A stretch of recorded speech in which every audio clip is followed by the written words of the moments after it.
ஒரு அரசன் போட்டி ஒன்றை அறிவித்தான். கோட்டை கதவை கைகளால் திறந்து தள்ள வேண்டும். வெற்றி பெற்றால் நாட்டின் ஒரு பகுதி தானமாக வழங்கப்படும். தோற்றால் தோற்றவனின் கை வெட்டப்படும். மக்கள் பலவாறாக யோசித்து பயந்து யாரும் போட்டியில் கலந்து கொள்ளவில்லை. ஒரே ஒரு இளைஞன் மட்டும் போட்டியில் கலந்து கொள்ள முன்வந்தான். போட்டியில் தோற்றுவிட்டால் கைகளை வெட்டி விடுவார்கள். உன்னுடைய எதிர்காலம் என்னவாகும் என்றார்கள். அவன் சொன்னான், ஐயா, வென்றால் நானும் ஒரு அரசன், தோற்றால் கைகள் தானே போகும். உயிரில்லையே என்று கூறிவிட்டு கோட்டை கதவை இளைஞன் தள்ளினான். என்ன அதிசயம்! கதவு சட்டென திறந்து கொண்டது.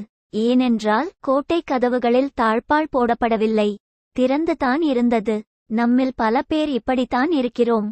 தோற்று விடுவோமோ, எதையாவது இழந்து விடுவோமோ என்று எதற்கும் முயற்சிக்காமலேயே விட்டு விடுகிறோம். இனிமேலாவது முயற்சிப்போம்.